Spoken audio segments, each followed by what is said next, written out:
Assalamualaikum warahmatullahi wabarakatuh. Salam jumpa sahabat Indonesia Sehat dalam talkshow spesial bersama dokter legendnya Indonesia. Siapa itu kalau bukan Dokter Handrawan Nadesul, dokter senior kita sekaligus pujangga kita yang puisi-puisinya mewarnai dunia maya, Facebook ya, TikTok dan sebagainya ya, yang masih terus ya menggetarkan para wanita. Iya. Apa kabar dokter? Ya, sehat-sehat, luar biasa. Masih terus bikin puisi? Masih tetap iya. menggetarkan bulu Roma. Bisa bergetar bulu Bisa. Roma? Baik. Ini ya. Bersama rekan saya juga nih ada Bung Pandey. Gimana Bung? Anda bulunya Bung? Bergetar juga. Belum baca puisinya Kalau dokter tadi aja. bulu Roma, ini bulu kuduk. Belum baca puisinya udah bergetar Bung ya. Luar biasa. Baik, ini hari ini kita ada satu topik bahasan yang juga menggetarkan ini Bung Pandey. Menggetarkan jiwa. Menggetarkan. Apa nih Bung topik kita nih hari ini Bung? Jadi lelaki itu berat. Ya. Kamu nggak akan kuat. Ya. Puitis ya, puitis. Ini judul dari mana, Bu? Ini salah satu sebenarnya plesetan dari dialog Dilan ini sebenarnya, novelnya Dilan ya. Jadi Dilan, menanggung rindu tuh berat, kamu nggak akan kuat. Kalau saya buat saya sih ini jadi semacam apa ya? Semacam manifestasi mungkin ya dari profesi dokter Handrawan. Selain sebagai dokter juga sebagai pujangga. Makanya judulnya keluar ini. Jadilah gitu kan. Nah, ini tentunya nih yang akan disorot ini adalah peran subjeknya nih Bung, lelaki tadi ya. Lelaki ini berat ya. Nah, ini kita sebagai lelaki ini juga sebenarnya nggak dibahas sama dokternya, sebenarnya udah berat hidup kita nih Bung. Ini diungkap lagi nih kayak tambah beban ini. Iya, belum dibahas ya. Dokter, apa yang akan dokter sajikan dalam topik jadi lelaki itu berat ini dok? Iya, sebetulnya kalau kita lihat dari kodrat gender ya, itu juga sudah punya masalah sendiri. Kedua, secara sosial ya, lelaki juga punya beban sendiri. Kemudian secara kultur juga punya masalah. Jadi kita tinjau saja dari sosok biologis, gender, secara sosial dan secara kultur ya. Jadi secara sosok sebetulnya kita tahu ya secara umum di dunia laki-laki itu umurnya 5 tahun lebih pendek dari wanita. Kita sebutkan life expectancy at birth ya. Umur harapan hidup sejak lahir itu rata-rata di dunia perempuan lebih panjang 5 tahun. Laki-laki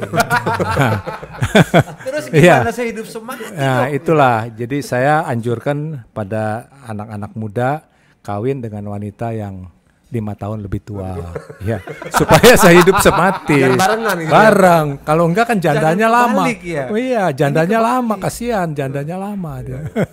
Kalau ini salah nih, pesan orang tua dulu kan cari wanita yang lebih muda, laki-laki yang lebih lebih tua. Kalau pesan orang tua gitu zaman dulu kan, jangan yang umurnya lebih muda dari kamu katanya. Ternyata secara biologis tidak cocok. Dan ini mungkin Bung yang kita lihat di masyarakat kita, termasuk saya di kampung karena saya kenal orang semua orang-orang di sana, memang rata-rata lebih banyak yang duluan meninggal yang suaminya. Yang notabene memang mereka nikahan itu kan seumuran, paling beda setahun gitu. Rata-rata memang yang laki-laki itu lebih duluan meninggal. Ternyata secara biologis ada penjelasannya, bukan ada karena penjelasan. dulu Ya. Dan kedua secara kultur kan zaman dulu laki-laki berperang. Laki-laki tantangannya kan cari ke hutan ya dan sebagainya, berburu dan sebagainya. Jadi memang ancaman terhadap jiwa lebih besar. Dan tantangan ini pasti adrenalin ya. Jadi semua pekerjaan laki-laki itu memompa adrenalin, berarti stresornya tinggi. Setiap ada tantangan ya fight ya. Jadi istilah dalam stres itu fight or flight. Lawan atau lari. Nah dia harus menghadapi ini. Nah ketika dia bilang fight, saya mesti lawan, adrenalin naik. Ketika adrenalin naik, jantung terpompa, berdebar. Otot-otot siap waspada atau mengepal, itu tanpa sadar mengepal. Lalu artinya kencing manis, gula akan naik karena adrenalin. Jadi orang yang minum kortison ya, ada obat-obat yang kita sebut obat dewa itu bahayanya itu. Jadi tekanan darah naik, gula darah naik, otot-otot tegang jadi cepet capek. Nah, kemudian yang lainnya yaitu lambung segala bermasalah. Jadi itu secara kultur kan memang laki-laki. Kemudian beban tanggung jawab ya. Jadi secara sosial dia kepala keluarga yang harus menafkahi, menghidupi keluarga. Nah ini juga kan beban ya. Jadi semua itu stresornya besar ya. Jadi kenapa laki-laki harus memikul itu? Karena memang kultur mengharuskan laki-laki yang cari uang. Nah dalam kehidupan modern itu kan terbalik ya. Jadi istri lebih hebat dari suami itu gejala yang umum. Jadi lebih hebat dalam arti status maupun penghasilan. Jadi banyak istri yang penghasilannya lebih dari tinggi. Dan ini secara psikologis kejiwaan juga bermasalah sebetulnya. Juga banyak suami yang kurang terpelajar dibanding istri, ini juga masalah. Dan bagi suami yang seperti ini, laki-laki yang seperti ini, itu di mata sosial, di mata masyarakat, kan juga dia menjadi minder, dia menjadi malu. Ya, karena statusnya istrinya lebih hebat. Karena memang kultur harus melihat bahwa suami bagaimanapun lebih hebat. Nah, masalahnya dalam kaitan seksologi ya itu juga besar pengaruhnya. Jadi bagaimanapun harusnya setiap istri itu memperlakukan suami itu nomor satu. Kalau dia status penghasilannya lebih rendah, mana mungkin istri memperlakukan dia orang nomor satu, tidak. Maka disitulah terjadi konflik dalam masalah seksual, kehidupan rumah tangga. Jadi banyak suami yang mengeluh, saya nggak bisa sama istri saya. Karena istrinya dominan. Sifat seks laki-laki itu harusnya dia yang dominan. Kalau dia terkalahkan, ya, dia menjadi nomor 2 dan dia ditundukkan oleh istri, itu lumpuh secara seksual. Nah ini juga masalah yang merembet kemana-mana. Jadi laki-laki dengan stres yang seperti itu juga artinya kan memperpendek umur. Karena bagaimanapun stres itu jangan diabaikan. Saya sudah berkali-kali bilang sehebat apapun badan kita dipelihara, dirawat, kalau stres terus mendera, tumbang juga. Dan itu awal dari semua petaka yang berawal dari stres, tekanan jiwa. Ya nama tekanan jiwa ya macam-macam ya Bung ya. Ada yang bilang sering diomelin, banyak pikiran gitu. Itu termasuk bagian-bagian. Ya itu yang tanggungan begitu. Dia harus bertanggung jawab terhadap keluarga, tapi mungkin tidak mampu. Atau dia kalah dengan istri, itu juga masalah. Nah itu numpuk. Ya itu stresor. Kalau stresor menumpuk, dia akan jatuh stres karena depresi, karena kecemasan. 2. Jadi orang stres itu depresi atau kecemasan, anxiety. Nah itu kalau terus-menerus berarti kan memperpendek umur. Jadi dia akan tumbang, artinya tumbang ya dia banyak sakitnya dan sebagainya. Judul kita hari ini, jadi lelaki itu berat ya, kamu gak akan kuat. Pantesan Bung, belakangan banyak yang laki-laki pengen jadi perempuan Bung. Iya. Apa karena fenomena ini Dok? Betul, dia kalau di luar pakai jas, malam-malam pakai daster. Iya, banyak soalnya laki-laki sekarang juga cantik-cantik, Bang. Aku bingung, jangan gara-gara ini, jangan gak kuat jadi laki-laki gitu ya. Gara-gara baca ini nih, baca puisinya Dr. Hendrawan. Wah ini luar biasa ya. Sebenarnya ini sudah kita alami sehari-hari Bung ya, namanya menjadi tanggungan tulang punggung keluarga ya, bekerja, mencari nafkah, menghadapi stres yang tinggi, ini sebenarnya udah sehari-hari Bung kita jumpai. Cuman ini catatan dokter hari ini menyadarkan kita kembali Bung, bahwa memang menjadi lelaki itu berat ya dibandingkan wanita Bung. Gimana Bung? Ada pengen tuker? Saya lagi ingat di rumah ada daster yang nggak dipakai nggak ya? Kayaknya udah berat banget ini, beban Anda ini nggak kuat lagi nih jadi pria nih. Ini baru poin pertama nih taparan dokter ini. Saya terus terang sangat tertarik dengan tadi statement yang pertama tadi, bahwa lelaki itu secara umur lebih ini pendek, punya potensi lebih pendek dari 5 tahun wanita lebih pendek, gitu ya. 5 tahun ini sebenarnya apakah ini karena tadi beban-beban hidup tadi yang dengan faktor stres tadi, atau memang ada mekanisme dalam tubuh kita secara alami yang memang membuat itu seperti membuat umur itu memang seperti itu, Dok. Jadi Apa aus karena gitu ya. memang tingkat stresnya, artinya ini akan ada beda-beda antara orang satu dengan orang lain. Artinya mungkin kalau dia punya pekerjaan yang bagus, istrinya tidak pernah bikin ribut, artinya kan stresnya berkurang. Beda halnya misalnya dengan orang yang misalnya tiap hari dimarahin istri, stresnya tinggi gitu ya. Jangan-jangan bukan 5 tahun jadi 10 tahun Lebih singkat lagi. Ini sebenarnya mana sih yang lebih dominan, Dok? Enggak, jadi ini kan statistik ya. Kalau kita bicara ini bicara statistik, artinya kan rata-rata ya. Rata-rata signifikansinya di atas 90% ya seperti itu. Jadi bahwa ada laki-laki yang lebih nyaman ya karena dia menghadapi pekerjaan yang ya lebih santai, dia tidak gampang stres ya itu.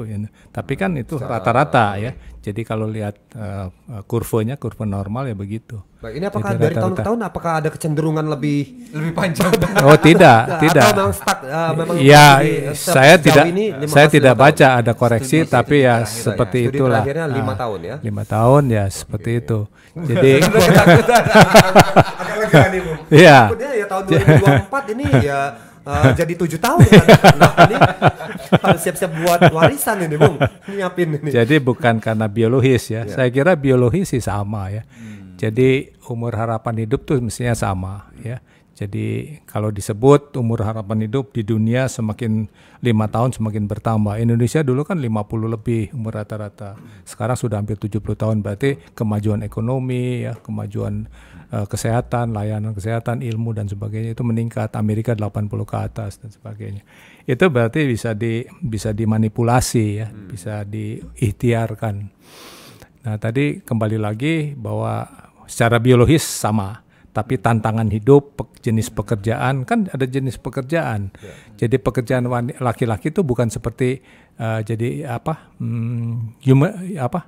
Kalau ini apa? di Pindah tempat itu ya. bukan Rata-rata. bukan apa? Humas.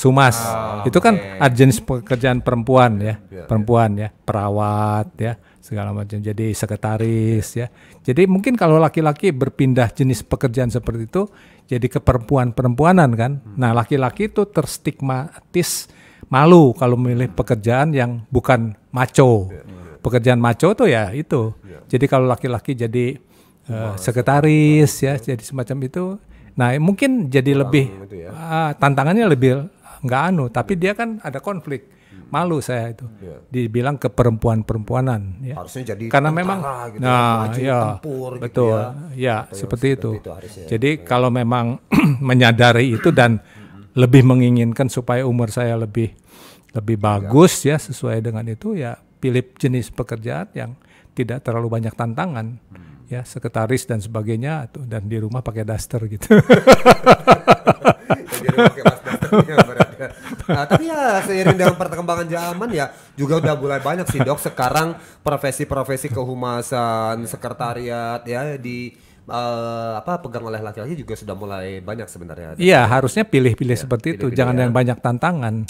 Terlalu banyak tantangan. Jadi jenis pekerjaan macho itu terlalu banyak tantangan. Baik ya, 5 tahun Bung ya. Secara statistik pria itu lebih lebih cepat dipanggil lah daripada wanita ya, secara gitu. Baik, itu tadi ya. Jadi lelaki itu kuat berat ya, kamu nggak akan kuat ya. Baik itu. Nah, catatan kedua dokter apa, Dok? Selain usia tadi yang lebih pendek daripada wanita nih, Dok, untuk laki-laki. Iya. Beban penyakit itu kan kita tahu bahwa ada penyakit yang digolongkan lebih banyak mengenai laki-laki dibandingkan wanita. Nah, kalau beban ini lebih besar menimpa dia, berarti kan resiko untuk mati muda lebih besar. Jadi selain penyakit akibat gender dia, akibat pekerjaan dia yang stres, hipertensi, stroke ya, dan jantung itu hampir pasti. 3 itu hampir pasti dibandingkan wanita. Jadi serangan jantung itu laki-laki lebih besar. Kecuali sesudah menopause, ya, wanita sama besar risikonya dengan laki-laki karena hormon estrogennya. Jadi laki-laki itu tersandera oleh hormon seks, testosteron, hormon macho, hormon lelakinya itu.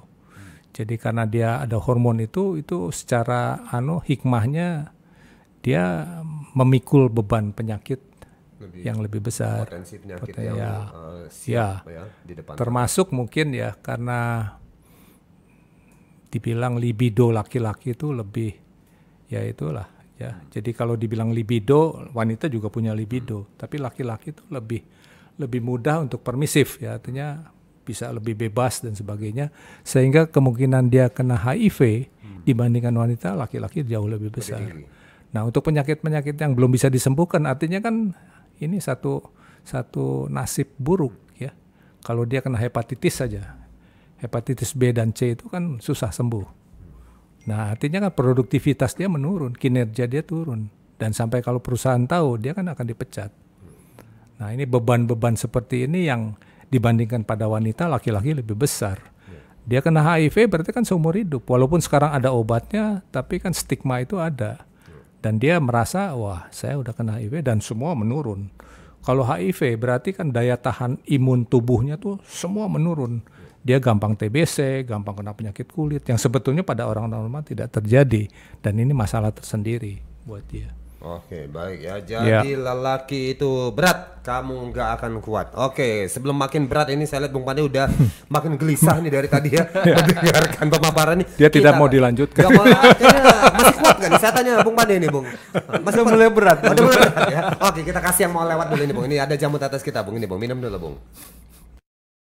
Peliharalah kesehatan tubuh Anda dengan M-King.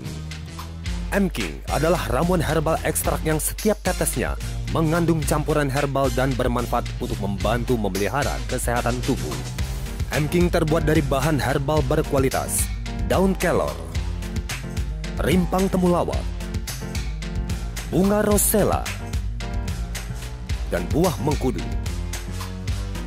Minum M-King 3 kali sehari 15 tetes. Dikonsumsi dengan mencampur 200 ml air putih. M-King, rajanya jamu tetes Indonesia.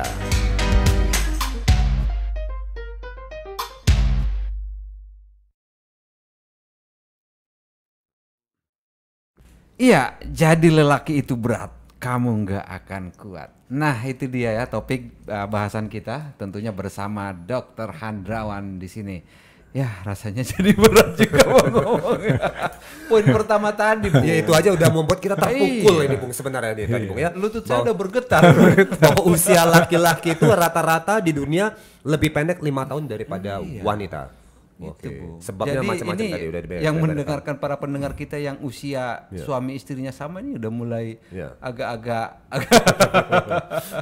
Nah, belum lagi ya tadi ini karena tekanan hidup ya. Jadi yang pertama tadi itu pekerjaan masalah tadi. stres ya, stres yang bisa muncul dari berbagai hal. Belum juga tadi secara biologis ternyata laki-laki itu punya potensi penyakit lebih banyak Tinggi, dibandingkan dengan wanita. Udah umurnya lebih habis. Penyakitnya lebih banyak. Potensinya tadi ya. Iya. Baik. Nah, lalu gimana, Dok? Dari dokter yang catatan berikutnya, Dok. Kenapa jadi laki-laki ini? Ini spesial, Dok ya. Hanya laki-laki nih, Kak. Perempuan tidak seberat laki-laki nih, Dok ya. Iya, kita bandingkan saja bahwa laki-laki memikul beban lebih berat dalam hal penyakit ya. Tadi saya sudah sebutkan karena laki-laki terus terang. Jadi seksnya itu laki-laki memang kodratnya seperti itu. Jadi lagi makan ingat seks, lagi buang air ingat seks, lagi ngobrol ingat seks. Laki-laki seperti itu dan itu lumrah ya. Dimanapun ya dia akan selalu seperti itu. Jadi menghadapi laki-laki yang seperti ini jangan dianggap abnormal karena memang lumrah laki seperti itu. Nah konsekuensinya artinya kan dia permisif ya. Nah sekarang kehidupan modern ya. Laki-laki ini berhadapan dengan open marriage. Jadi bergaul dengan sangat leluasa dan merdeka dengan istri orang misalnya ya. Nah, hal ini pun ada satu konsekuensi yang dia harus pikul, terjadi adultery ya. Jadi ada perselingkuhan itu lebih besar. Nah, masalah-masalah di luar pernikahannya itu punya masalah yang besar. Nah masalah ini menjadi beban lain artinya kan. Kalau terjadi satu musibah yang nggak bisa terelakkan, artinya kan nasib keluarga ini kan tidak harmonis. Kebahagiaannya terganggu. Nah open marriage ini terjadi juga sebetulnya pada pihak wanita, istri. Kenapa disebut open marriage? Karena begini, pergaulan suami dengan istri orang lain atau sebaliknya istri dengan suami orang lain itu sedemikian terbuka sehingga semua informasi itu saling berinteraksi. Nah, si istri mendengar dari suami orang, oh seks tuh seperti ini loh, saya tuh mengalami seperti ini. Nah, dari teman-temannya juga begitu, oh saya lebih dari itu. Nah, ini menimbulkan satu konflik juga. Sehingga suami-suami juga mendengar, oh seks suami si ini begini-begini. Nah, itu yang saya maksud dengan open marriage. Jadi kalau dulu orang suami itu hanya tahu seks itu pengalaman pribadi. Nggak boleh diceritakan. Nggak ceritakan, tapi ini kan sudah terbuka pergaulan. Di tempat kerja, di manapun, itu yang kita sebut perkawinan sudah sangat terbuka, informasi itu sangat terbuka. Sudah bukan tabu lagi. Iya, gitu bukan tabu lagi, saling menceritakan. Nah, karena saling menceritakan, ada terjadi, kok saya kurang puas ya, kok laki-laki lain lebih puas. Maka permisif, jadi membolehkan saja apapun yang dilakukan demi yang kurang itu, karena keterbukaan informasi.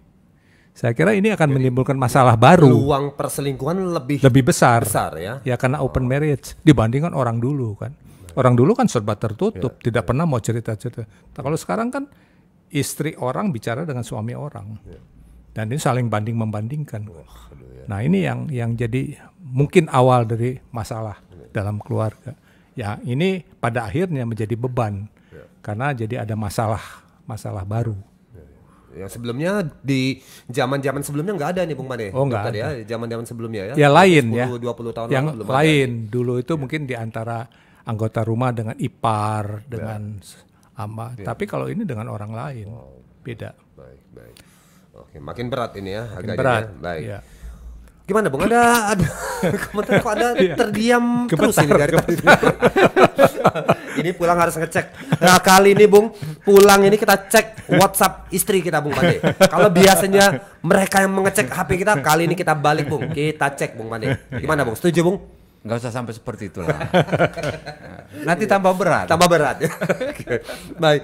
Oke. Yang berikutnya apa nih dokter? Catatan dari dokter mengenai beratnya menjadi laki-laki ini. Jadi kembali lagi dominasi istri ya. Jadi yang jadi masalah karena saya melihat fenomena bahwa dua-dua bekerja ya.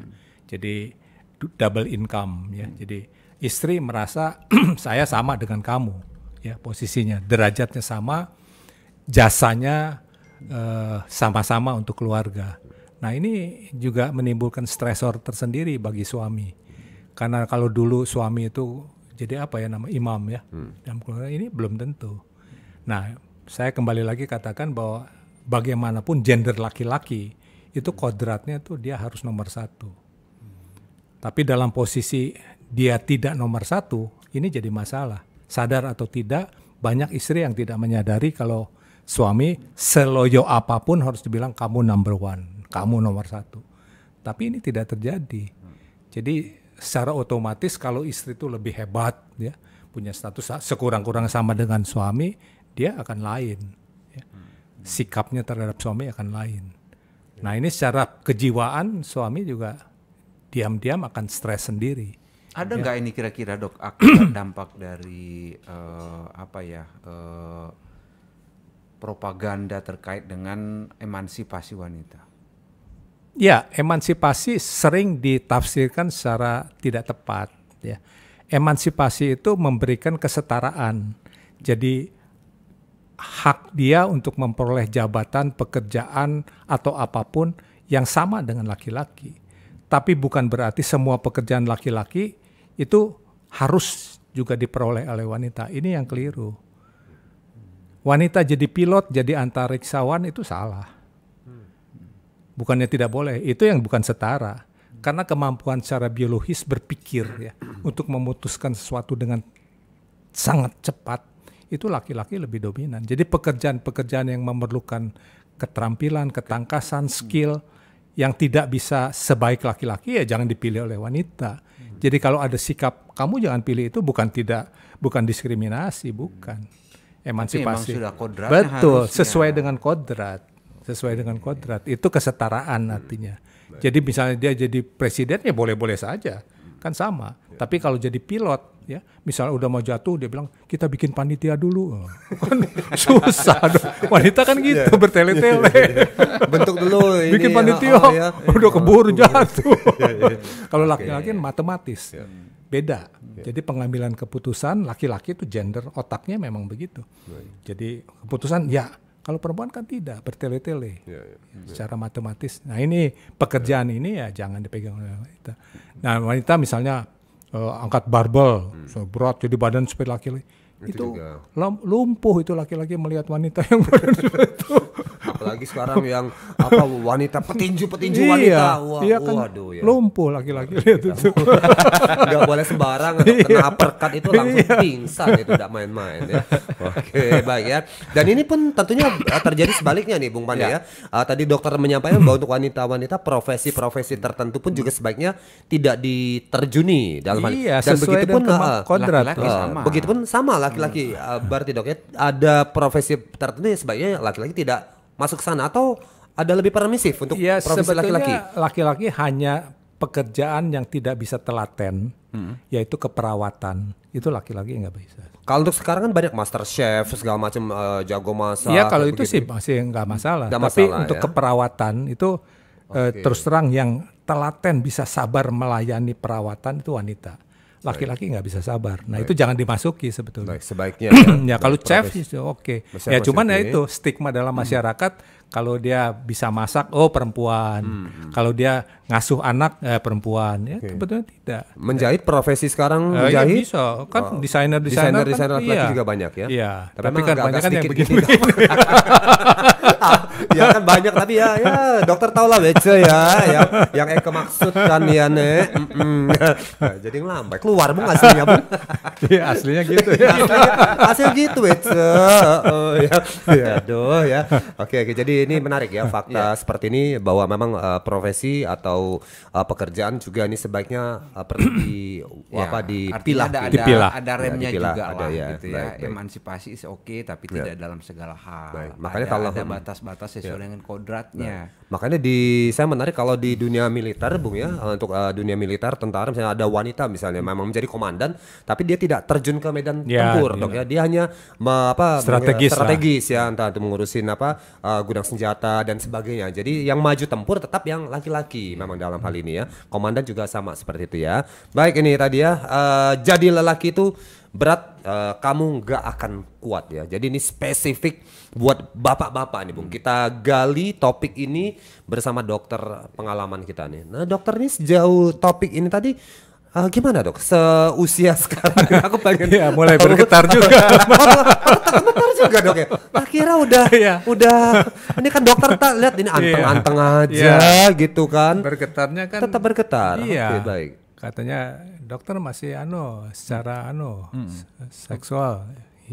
Iya. Bisa 3 jam. 2 jamnya baca koran gitu. 3 jam mah persiapan. Bukan. Lama banget dong. Kadang-kadang sebulan.